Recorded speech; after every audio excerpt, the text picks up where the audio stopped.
I'm 38. That's what I am. Wow. I'm going to be 50 this year. I mean, in a couple of days, like end of this month, by the way. Right on. Happy It's early not that, birthday. yeah, thank you. Okay, we are on YouTube, so I'm just going to mute it on my YouTube, hide it, and it's always with delay. So I'm just going to look at anything, if anything comes up on my phone. I hope the internet is strong enough because we had such strange weather in Poland. Mm, It's really warm for November. We just, mm. celebrated Day of Dead or like All Saints Day. And usually it's like really kind of quite cold. But this time it was so warm and we have around 15 degrees. It's kind of like even warmer than September. So interesting, interesting temperature. All right, so everyone, and I'm going to do introduction, but just how do I get there? I'm so bad at it. Jesus, I've never learned. It's crazy. I can't see it on YouTube, but anyway, I'm sure we're there. It's always the Well, same. Can you see it on YouTube? I could I try and can see check. it on like why isn't it? Why can't I see it?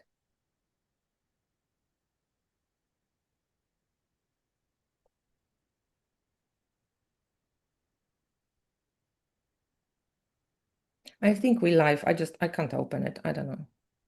Okay. It's public.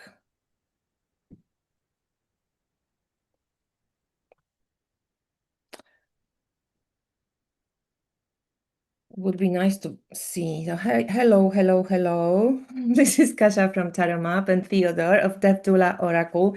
Theodore, is your surname Saint or is it the chosen surname?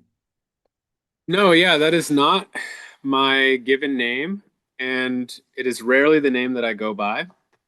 My name is Chris Williams, and yeah, the story behind the name, well, it felt appropriate to give a name as the author of the deck that wasn't mine because it didn't feel like I was fully responsible for it.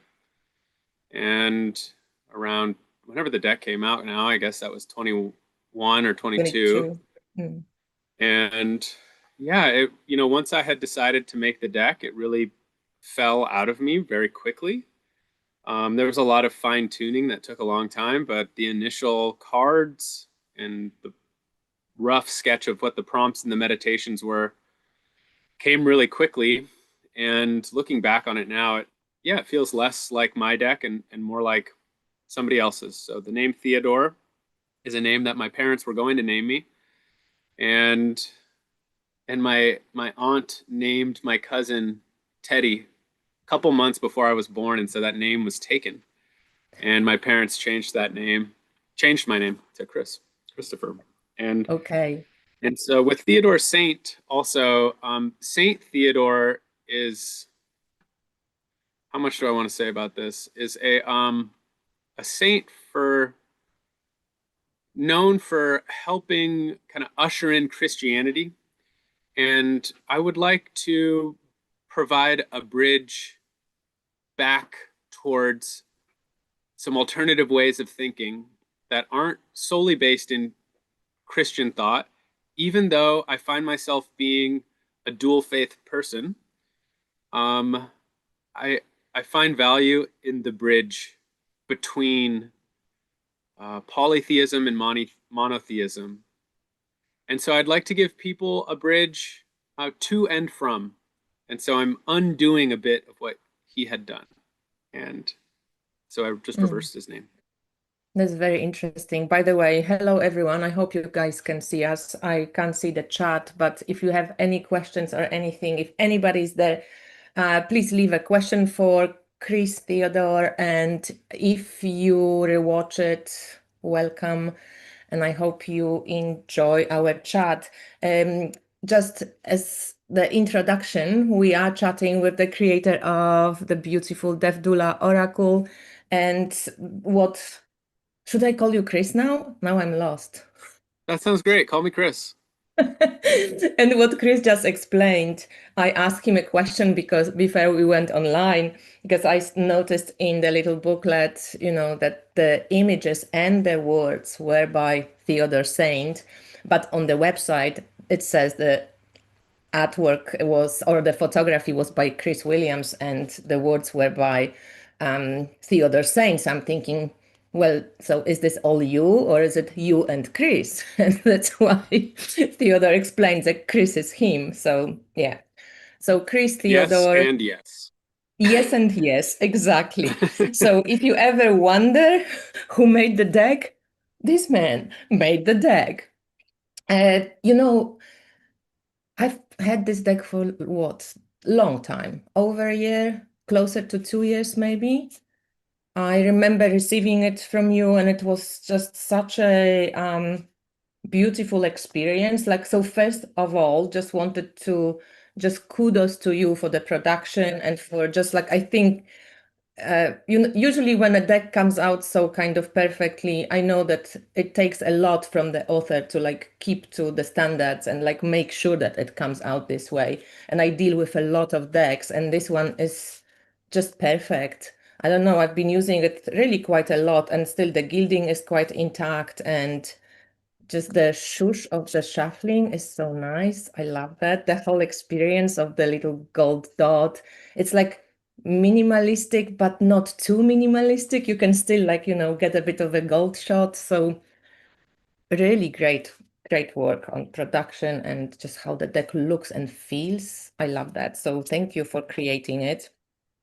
Thank you for saying And that. what It's so nice to hear from people that have been using it as well. So I Yeah. appreciate it. And I can see it gets quite a lot of love in our community, like at least from what I see online. And I'm really happy about it. So I love the subject of death. So when I saw Death Doula Oracle, we already like, all my little lights went on. And I'm thinking, who made an oracle about death? And when I started reading and like looked into it, I was just, yeah, I wanted to ask you, like, why death? Like, why did you pick death, which most of people don't want to think about, talk about, or just in general kind of let's scratch it from the dictionary, because it either brings bad luck or you wish for it when you talk about it, or there's a lot of different ways of looking at it. We're scared. We're scared about death. So, or scared of death. So, why did you pick death as a subject for your card? Yeah, it's interesting. I don't know if I picked death as the subject as much as it all fell into place as I was thinking about, creating something. And right, I had seen the term death doula and years prior, and so many bells and whistles went off in my head, and I didn't quite know what to do with it. And so I sat with it for years, and just through who was in my community and the information and the people that I was exposed to, ended up meeting some death doulas, and so that those bells and whistles started to have some grounding around me by way of physical people. And yeah, it felt important for me on my own healing journey, just selfishly, for my own work to approach mortality more directly and to start to think about my mortality more often. And um, and so becoming a certified end of life doula felt important, and not just as a career path, but more as a skill set to internalize and to share with people that I care about. Initially, mostly just my family. Uh, yeah, through that educational process, right? I just saw everything through the lens of death, right, and liminality, and it became quickly apparent that liminality is everywhere and ultimately everything. Uh, Often you hear goddesses like Hecate referred to as the world's soul. And and as I began to understand what that meant more, right, I began to glean that yeah, that aspect of her liminality and magic and life and death um, are it's the glue that binds reality together. It's what makes reality possible. It's everywhere, right? We are never fully arriving in a moment, yet we are constantly existing in the now, which is maybe the only thing that we're ever able to exist in. And we're also simultaneously passing through time, um, and change is constantly happening. And so, right, this ever present liminal experience that we're having, right, death could be then applied to everything. And so, um, yeah, using death not only as yeah, a vehicle to understand reality, but to approach any change.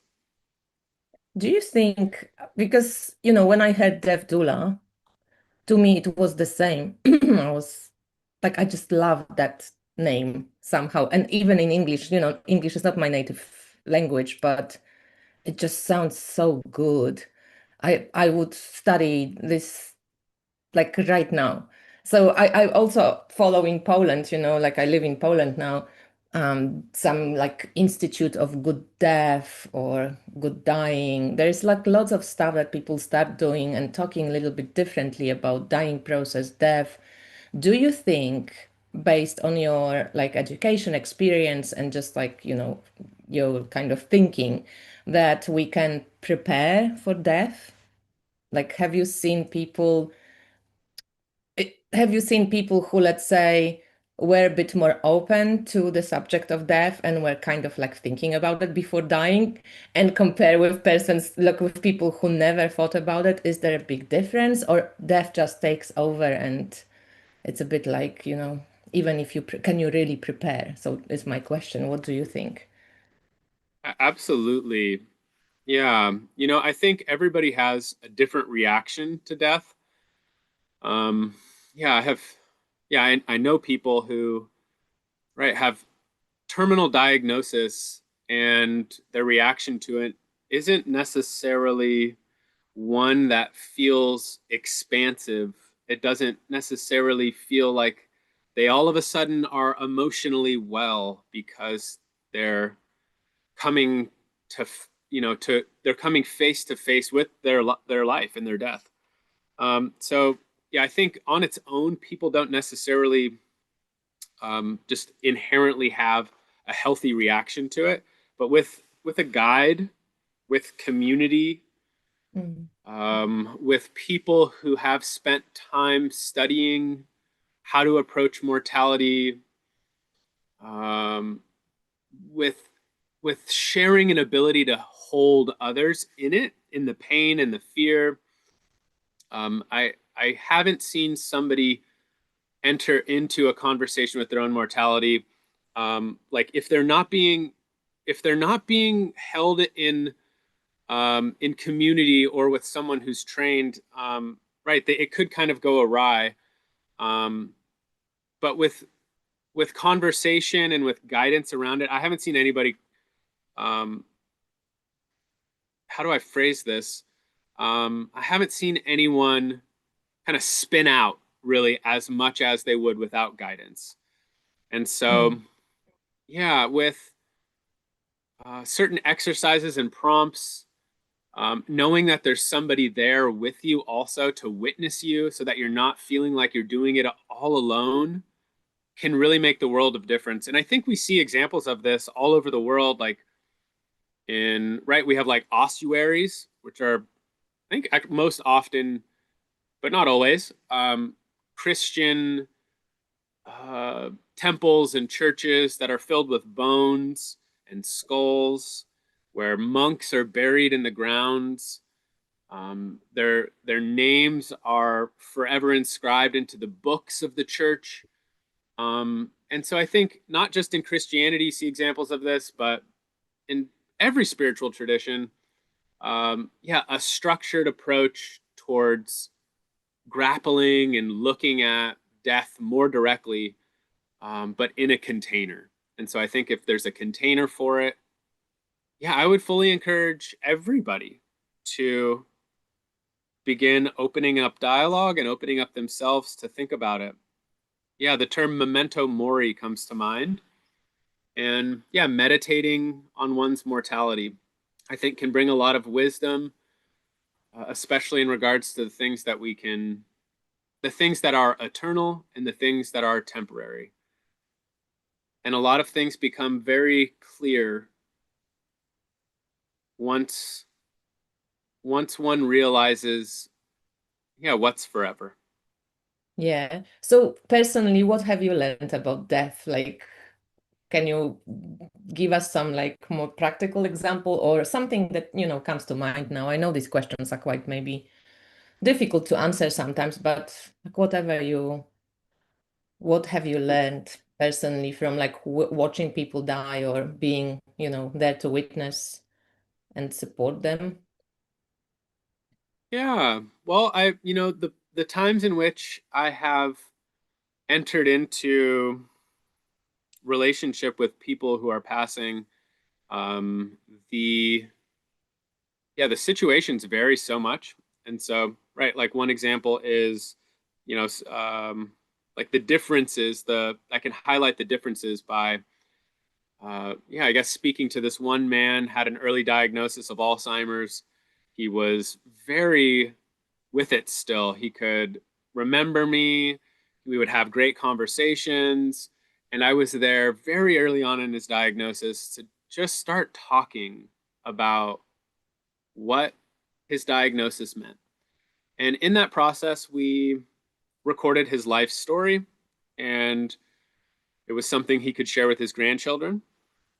Mhm. And so that was my role there, right? It was like very early on, and still there was a lot of tension in the household. Him and his partner, you could tell, right? They were very uncomfortable with the fact that he was going to pass sooner than later, and that discomfort in the home was, yeah, very palpable. You could really feel it. And he was very well and energetic still. And then, in another example, it was months before a man with the same diagnosis, Alzheimer's, would pass. He was very near his death, and I was there less for him and more there for his wife and both of their families. And right, I would meet with her once or twice a week. And I think most people can really only meet once or twice a week. It's a lot to Mm. talk about the loss of a loved one more than once or twice a week that directly, and imagining into, how do we want to react when this person passes? Do we want to call 911 immediately? Do we want to sit with their body? If it's a more violent looking death, how do you want to respond to them as they die? Or if it's more of a gentle death, how do you want to respond when they die? And thinking about those things is really hard, Mm. especially if it's your life and your partner.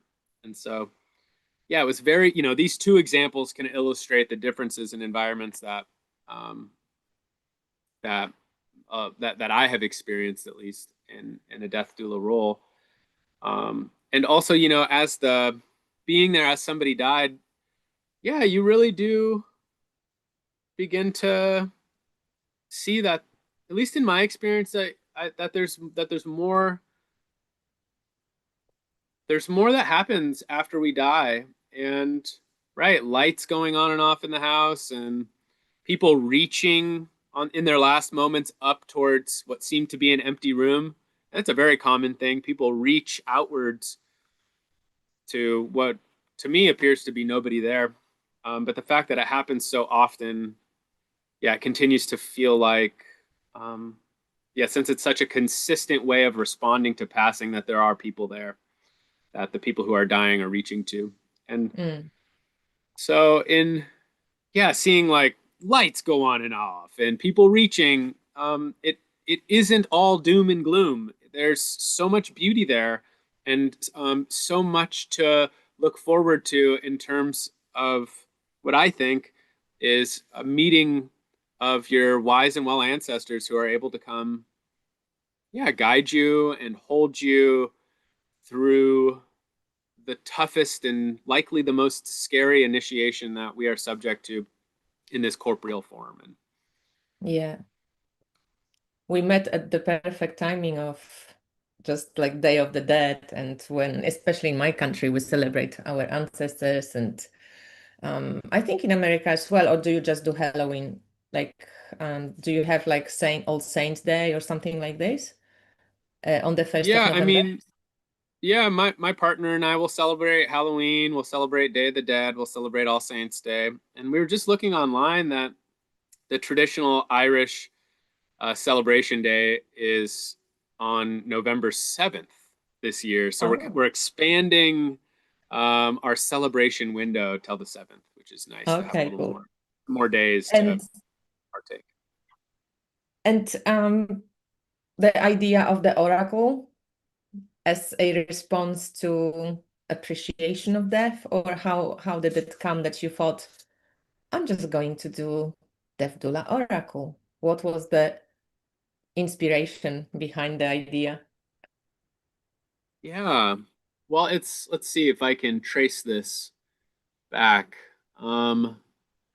Well, yeah, early on in life, being exposed to a handful of family members dying, and me myself having a dream when I was very young, where yeah, I don't want to detract away from anybody's near death experiences that they've had. And also as a child having a dream where I died and lived beyond the point of death, such that I was experiencing what it was like to die in the dream, and it felt very peaceful. I felt more love than I have in my entire life. Um, and my brain kicked in and said, "What are you doing? Wake up! You're really letting go. Don't let go this much." And I snapped back into waking life, feeling literally like I had a second chance at life. And having that experience at such a young age put the topic of death into my head Mm, quite early, which was really hard. Thinking about your mom passing, when I'm like 6 years old, was really sad. I remember crying about it a lot, and so that put it in my head quite early on. And then, yeah, one thing led to another, having other family members pass, having gone through the end of life doula certification training, and having access to a wonderful group of death doula mentors, um, along with hearing people around me who I care about struggle with thoughts of death. And then from there, looking at the culture that we live in, who seems to be completely and utterly death phobic. mm, And I truly believe, and I'm not just talking about like, I'm afraid of my death. Like, I'm not talking about that. I'm like deeply, deeply phobic of death. Um, Such that we've structured our culture in a way where we try to not experience any discomfort at all. And we scramble to avoid discomfort at all costs. We have access to overnight delivery. We can have something that we wish we could have almost immediately. We don't look at the piles of trash we accumulate, it just gets taken away, which is to look at how much trash you accumulate in a week is mm, uncomfortable. It's really difficult. Like all of these uncomfortable, gross, decaying, rotting, um, and not just those, but pain, right? Like trying to talk about your uncomfortability around family members. Let's say like a family reunion or at a family dinner, right? Like just watch at least my family and other people that I'm close to. I would imagine not everybody's family's like this, but like stereotypically from my experience, people get very uncomfortable. And maybe this is mm, just in my culture too, that people are this uncomfortable talking about emotions and pain and death, such that people are trying to just grab the steering wheel of the conversation and veer it away with force. Um, yeah, it felt like a really important topic to structure an oracle deck around, not just to talk about death, but to start talking about the topic of change and how prevalent change is, how scary change is, and change can be understood through death, right? Like all the miniature deaths that we experience so often. in life. Um, yeah, and so yeah, using death as a vehicle to discuss discomfort and change. Yeah, you're so right about the discomfort.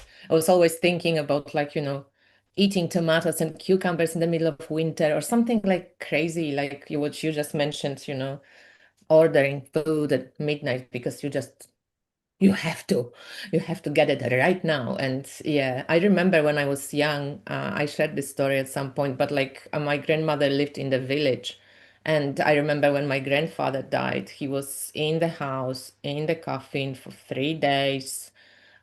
Women from the village and men were coming over singing songs, all these like Catholic songs. And we as children, we were just running around the house, dead body in the middle of the room, flowers, picture of Mother Mary from Częstochowa hanging on the, like, I remember this so vividly until this day. And I was probably like in my primary school. I don't know how old I was, but definitely less than 10 years old. So it was just interesting experience, and it doesn't happen as much anymore. I just went to a funeral of my neighbor here in Poland, and I looked at the car that took the coffin into the cemetery from the church, and I was just like, oh my God, it's like so clean. It was like metal, kind of. It was shiny, reflective. Like, we got rid, like, oh my God, bacteria and everything is just like so clinical.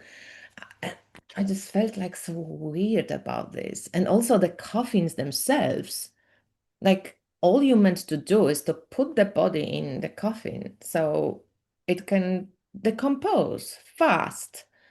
No, they're making like coffins that last 100 years. Like, why?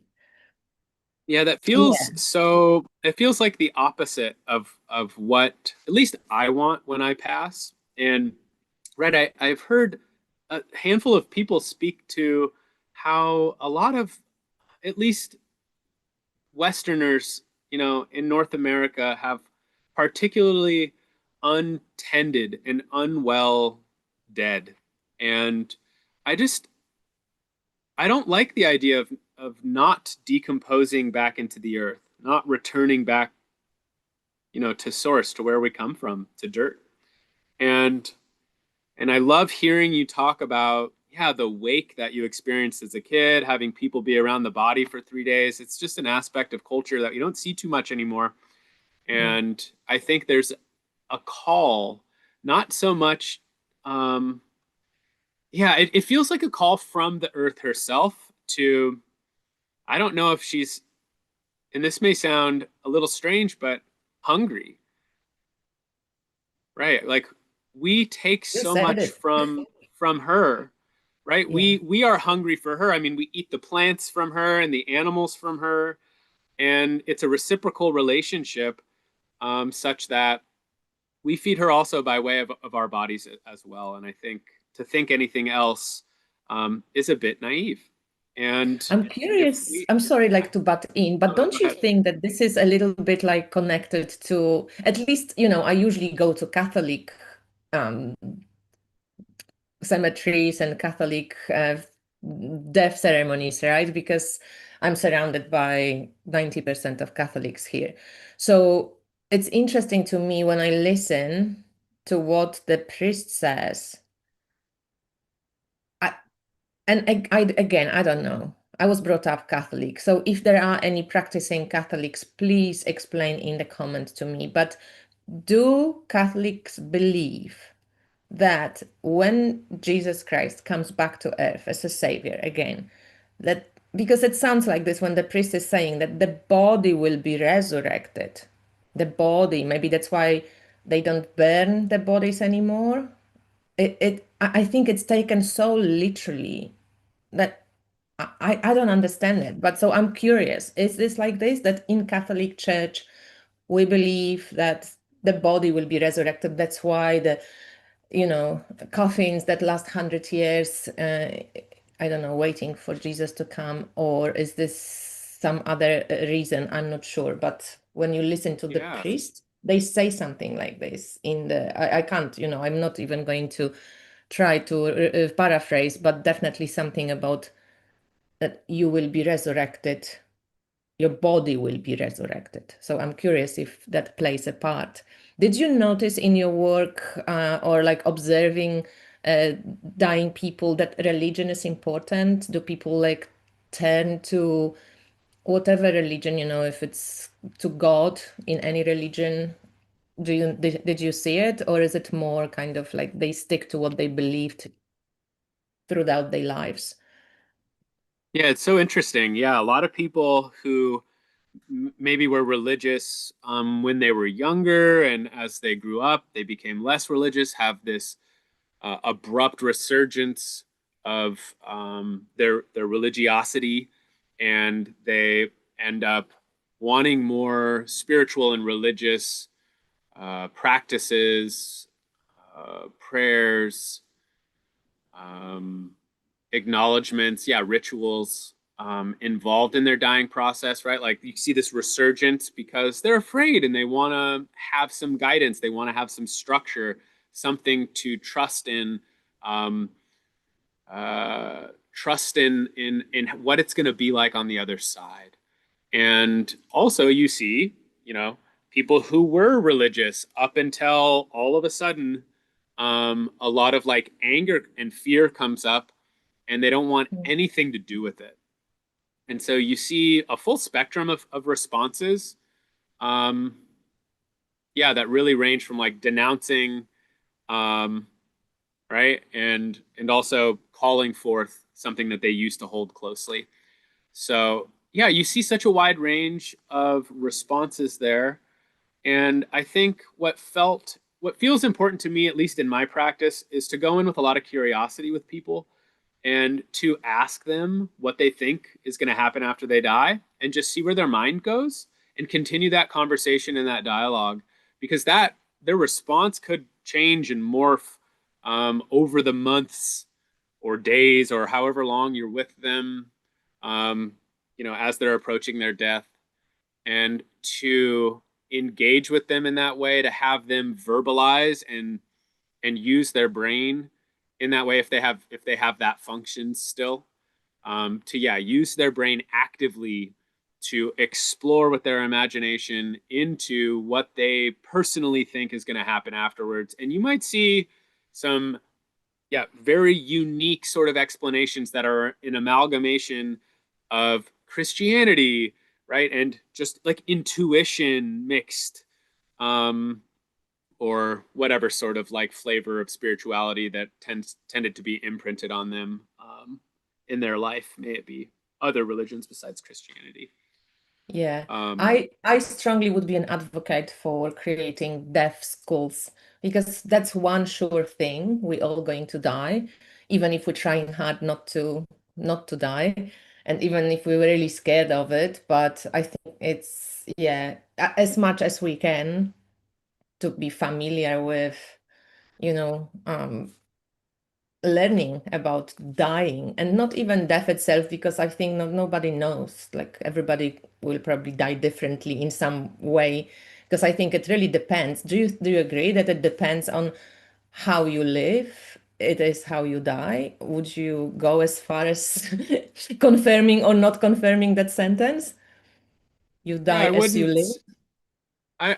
Yeah, I think most people die a pretty uncomfortable death, and I do think that work that one does in life to look towards their death, the more often you look towards your death, it does prepare you and transform you as an individual, to welcome that moment with a little more grace. And also, I don't necessarily think it's a yes or a no. I think that somebody who's done very little, if nothing, to prepare for their death couldn't meet their death with bravery or with self-compassion or with acceptance. I think we're all fully capable of experiencing those things at any given moment, and that we all ultimately have the tools for that stuff. Um, but I can't say yes or no to that. I think there's such a wide range in which people Yeah. can surprise you. Yeah, probably right, because otherwise we would all just learn and die wonderfully. But yeah, it's not so easy. I think there is this mystery there. And but I think this is something beautiful that you just said, that we are all equipped to die well. Because I think it's just such a natural part of life, like we equipped to give, like not give birth, but like get born and go through this narrow tunnel. I don't know, birth seems scarier when you really like think of it than Right. dying. Like birth seems like, oh my God, imagine you like swimming in this beautiful liquid and it's all soft and blah, blah, blah, blah, blah, blah, blah, and suddenly like, boom, this push and you're squeezing through this crazy tunnel. It's dark. That feels to me like death. Death seems quite liberating actually, and quite like, I don't know, just like freeing. Like it seems like And an I think, easier, unless, probably if you suffer a lot or if you're under medication, I don't, there's so many variables, of course, but like being lucky to die this type of like peaceful death we all want to die seems like quite a beautiful way to go, actually. But yeah, yeah. And similarly to birth, right? Like, yeah, we come into this world with certain mechanisms in place, right? Like a baby knows like where to get milk, how to get milk, the fact that they need milk, they just are imprinted with that ability right from the gate. yeah, And that is so bizarre to watch. And yeah, so like right, like with some of these initial mechanisms in place, like these initial abilities in place, like right out of the womb. And also you are held by your future ancestors, your parents, or I guess that wouldn't be the case always, but you're held by somebody there who's going to guide you, who's going to try to protect you. And similarly in death, I would imagine that there are certain mechanisms in place, certain intelligences that are built into us.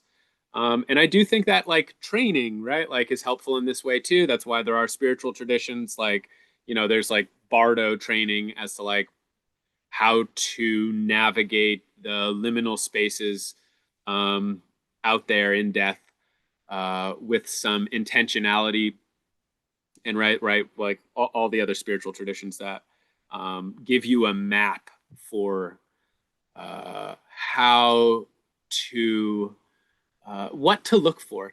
They give you a map for street signs, what to look for, even if it's vague outlines, you'll have some ability to navigate through on the other end. And I would also say that, like, without spiritual traditions as well, that just like being born, some of those internal mechanics are there. There's some intuitive response that would happen yeah, on the other side.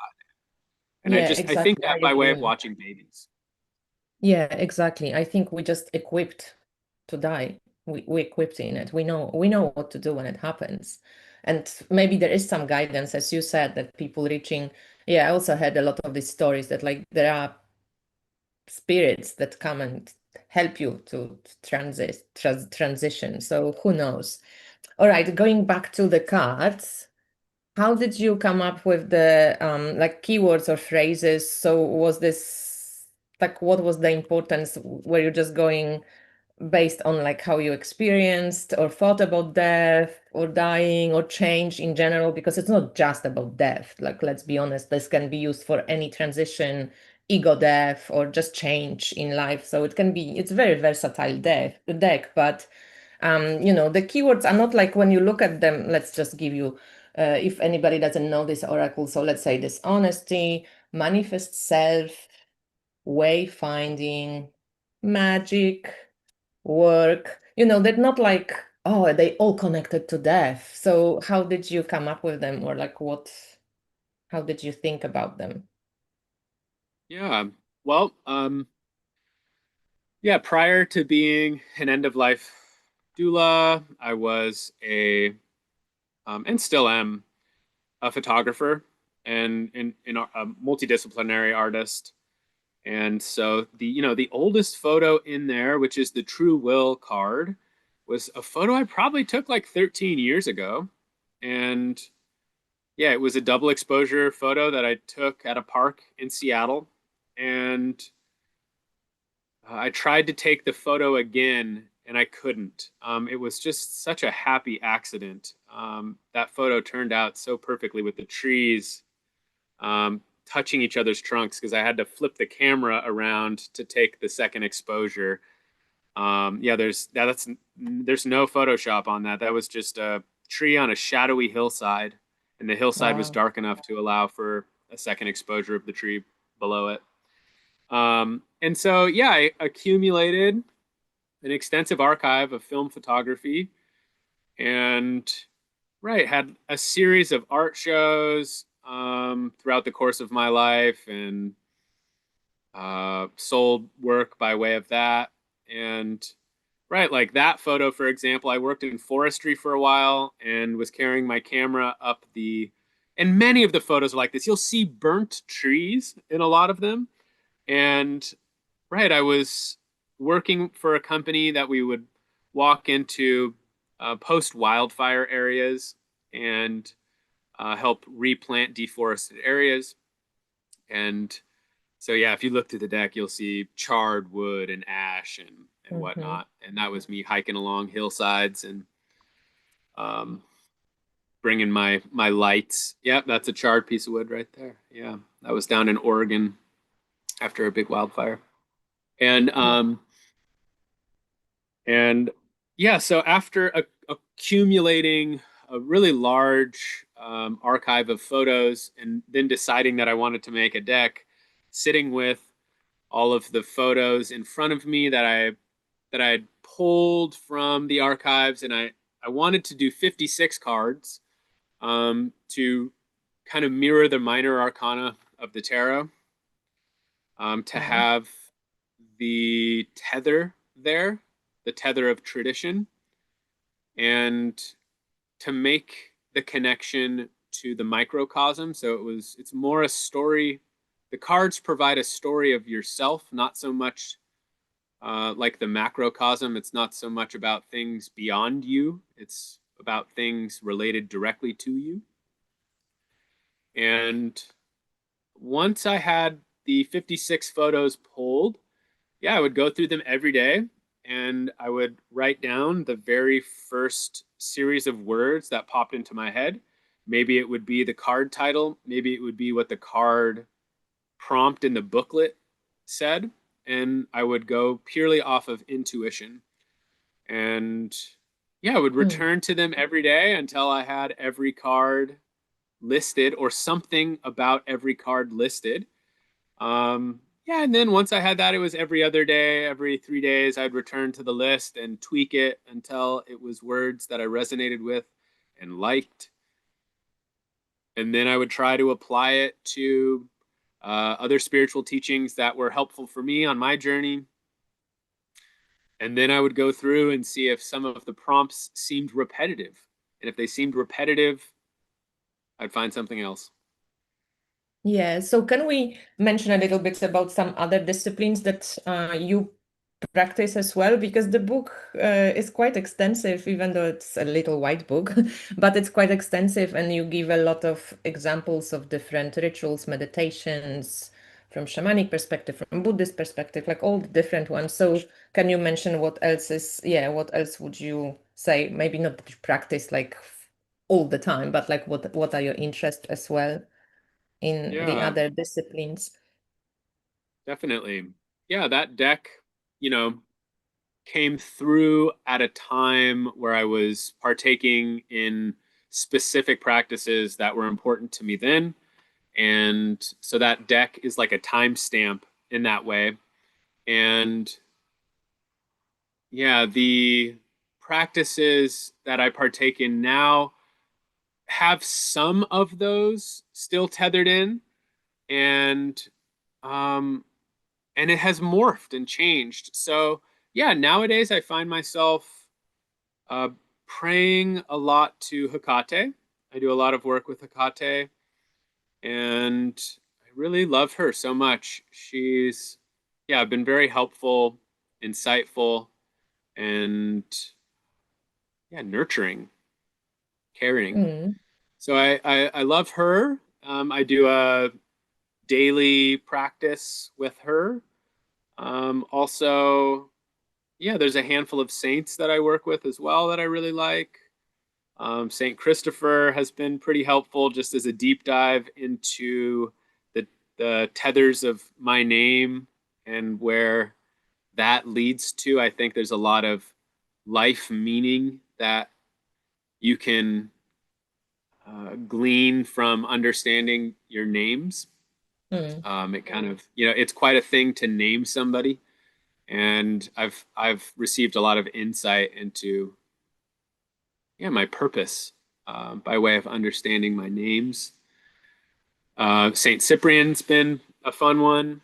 I do a daily to Saint Cyprian as well. Yeah, lots of work with um, yeah, lots of praying to angels and planetary intelligences and Greek gods.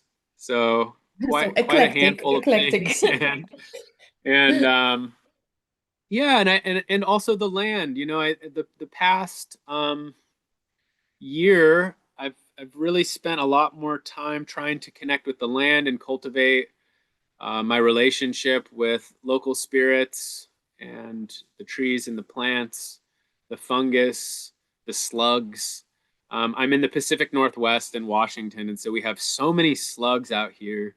Um, and wow, they're so scary. I've never thought of slugs as scary, but they're just like wolves. These like slow wolves that devour everything. You leave a Everything. piece of paper out and they eat it. They're so strange. So yeah, developing relationships with the animals and the plants of the place that I live. Um, and actually, that has been at the forefront of my practice more so than anything else.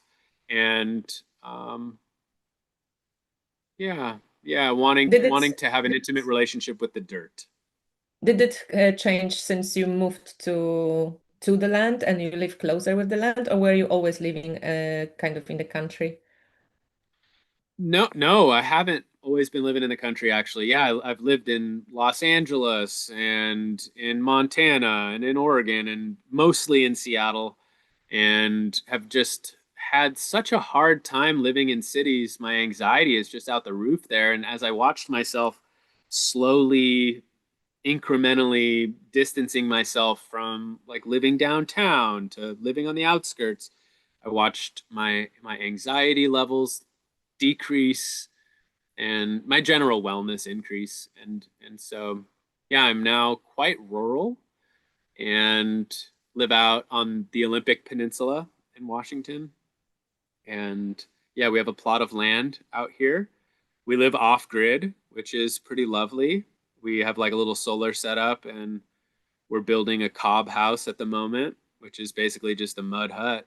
And we'll have a metal roof on it and an open fire hearth, Oh, and super. yeah, trying to slow down as much Yeah. as we can. So Yeah, I moved to the country with like no shop, nothing, really, really tiny, tiny village in 2023. So this is how you count in Poland, how long you in the country.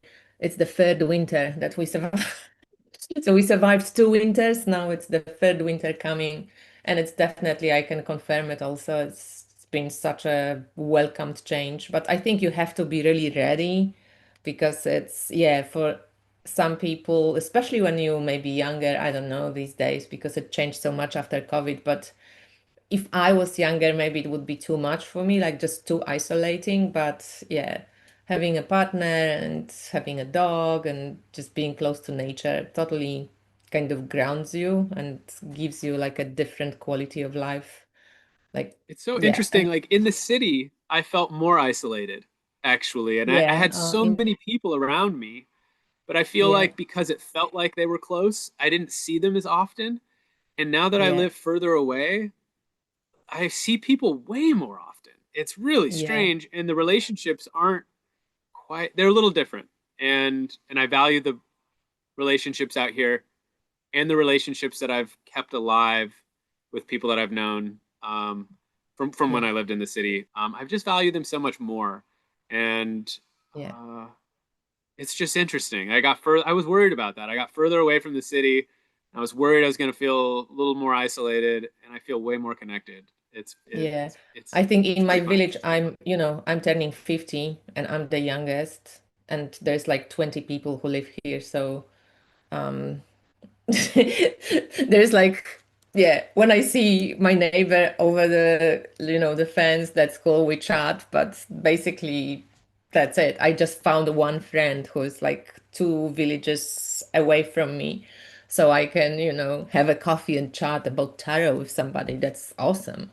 Because, so that's wonderful. But other than that, I love people here. They have a totally different priorities, different lifestyles, different values, and they work with nature. Basically, they all like farmers or, older people who were farmers and now are retired. But yeah, there's no shop, no meeting hub that you can like, go and meet neighbors, and not many neighbors to meet really. So in my village you can feel isolated if if you end up here. But yeah, but other than that, I agree with you. Even the connections you have with people, they kind of feel much more like real in some way. You don't have to talk to them every day or whatever, but like if you need help, nobody wants money for anything. They all like, it's more like based on exchange, and I give you this, you give me that, help me with this. It's like, yeah, a community. I think you muted. Yeah. I did meet someone sawing wood in the distance, and so I Ah, okay. I don't think we can hear it. All oh right. good. How And actually, how I do you, love what you said about yeah. the not of like needing to, right? There's reciprocity there. Like not people aren't necessarily asking for things per se, but I just have been talking with people around, my partner and just friends who come up, and we keep talking about indebtedness, and and what you're saying kind of reminds me of that. There's joy in having debt, and that's not something we normally think about. But right when someone comes to help you, that then right like maybe you owe them something. What a Yeah. beautiful place to be. Yeah. It Yeah. means you have help, and Yeah. I love And this nobody wants reframe of money.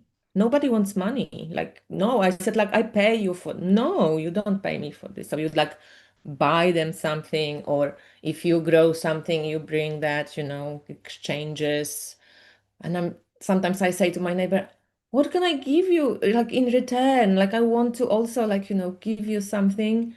But I don't grow more than you grow. You have everything that I don't have. Like I only can offer money, or I don't know, a joke, that's conversation, great. cup of tea.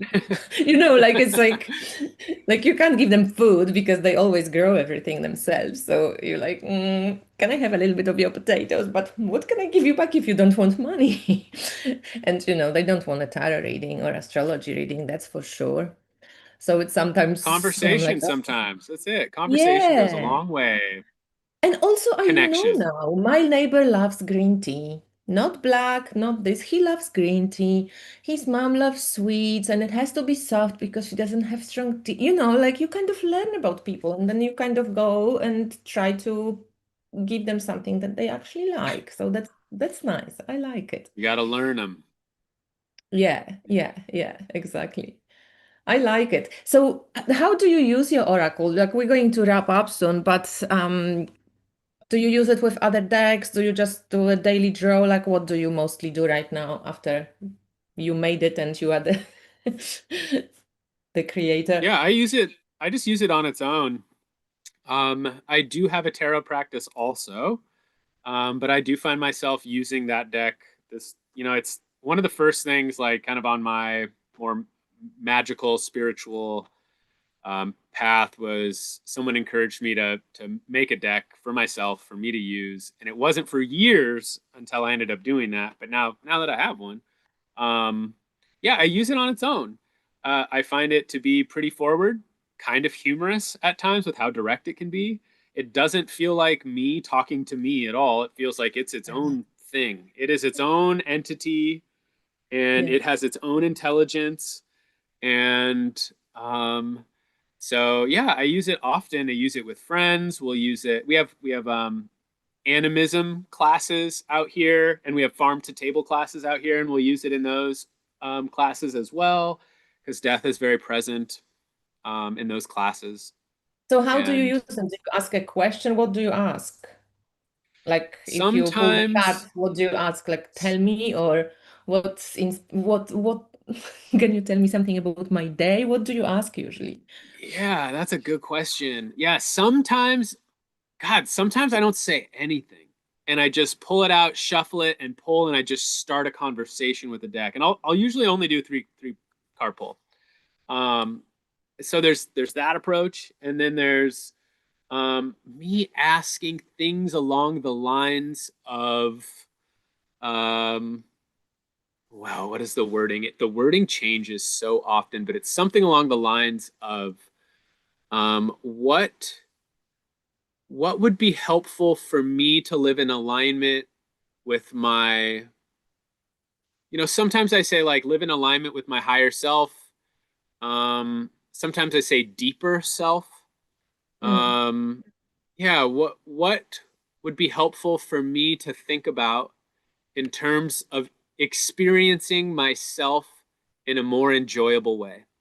And mm, I think if I'm experiencing myself in a more enjoyable way, that's saying quite a lot, right? Like things like shame, that is not me experiencing myself in an enjoyable way.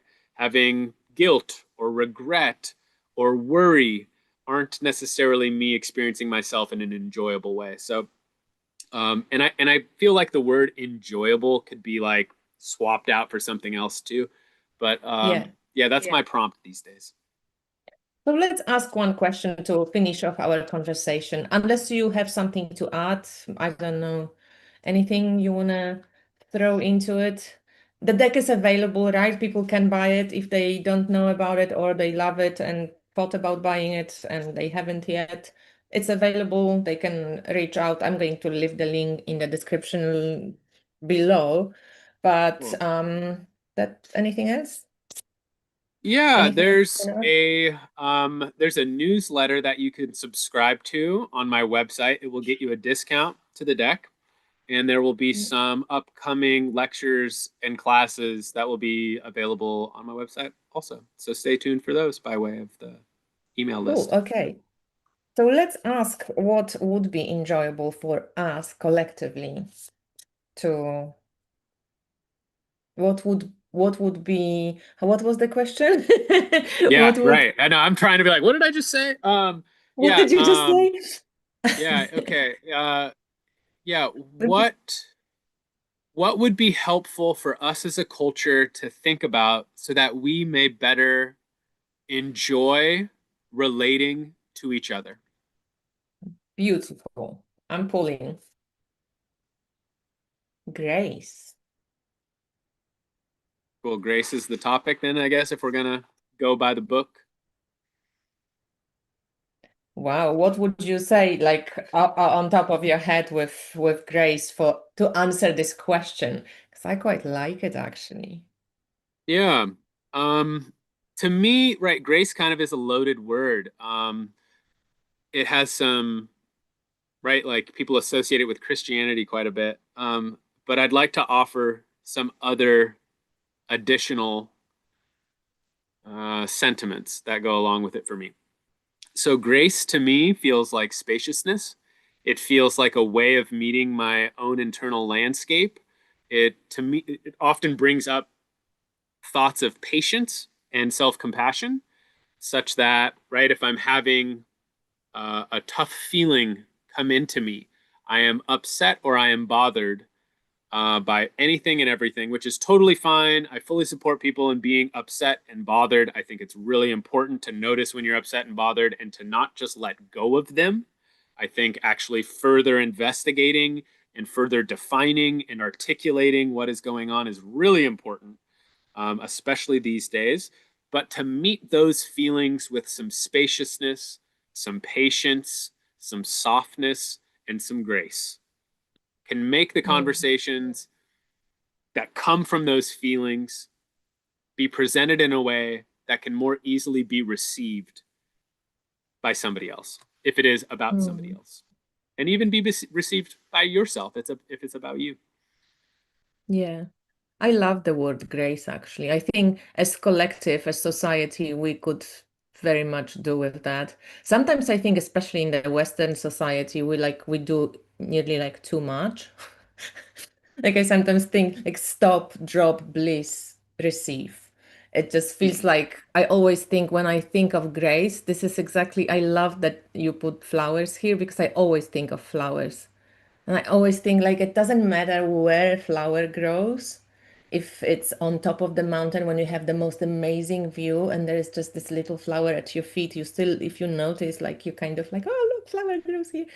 Or if it grows in the like, the crazy pavement or in some like even let's say ugly spot, like they just grow. And when you see them, like that's I don't know, for me grace is like this heart opening, it's like this connection and this moment of like just stillness and joy, which is not like the happy jumping joy, it's like this peace and bliss.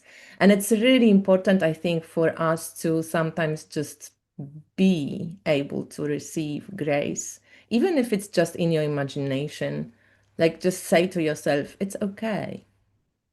Like, you've done the best you can because we so on this, like, kind of constant better, more, different.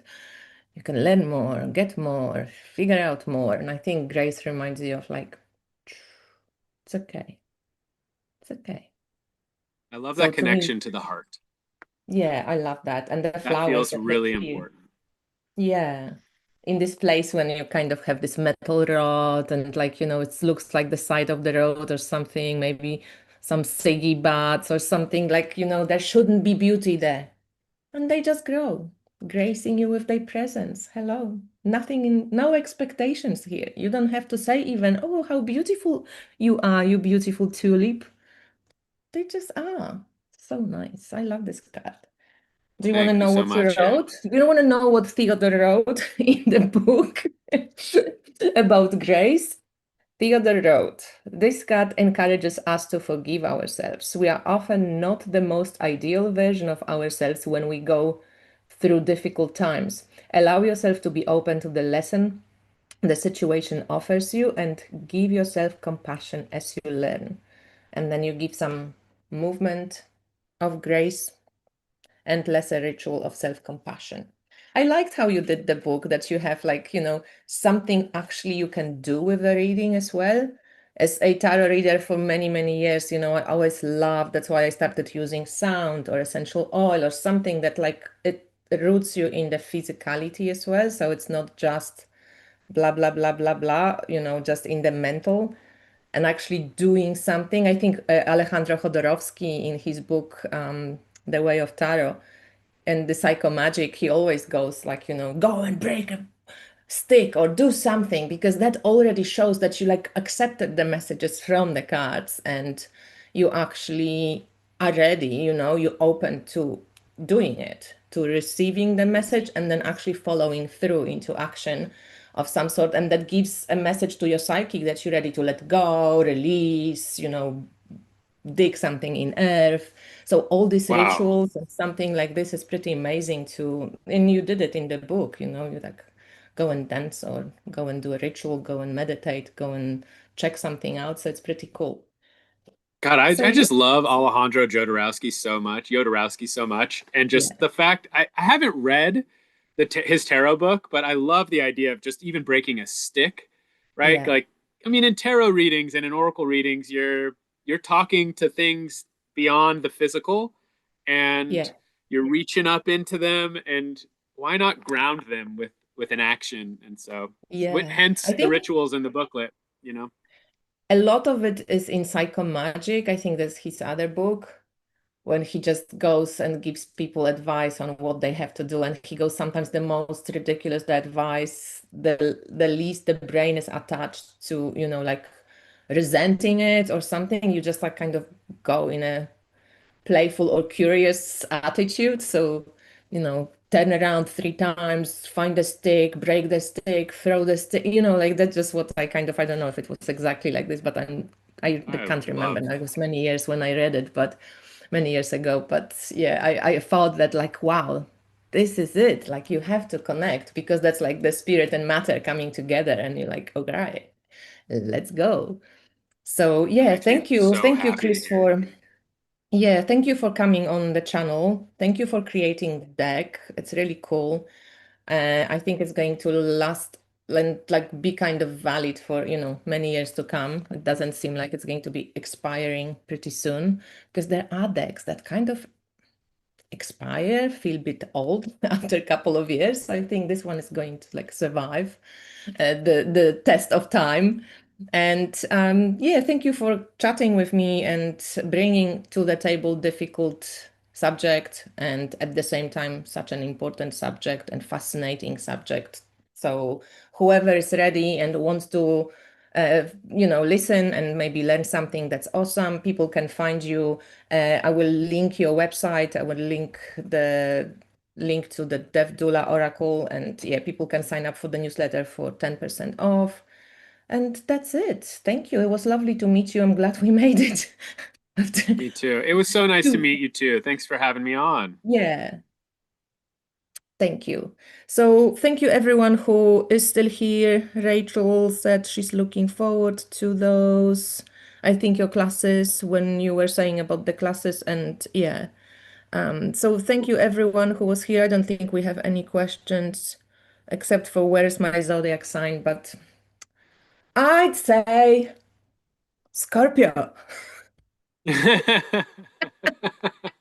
I don't know. Nice. Account said it, so I don't know. If account is still there, I'm pretty sure you're Scorpio. All right. Cool. See you, Chris. I see you All right. around on Sounds Instagram good. and much love to everyone. Bye, guys. Thank you.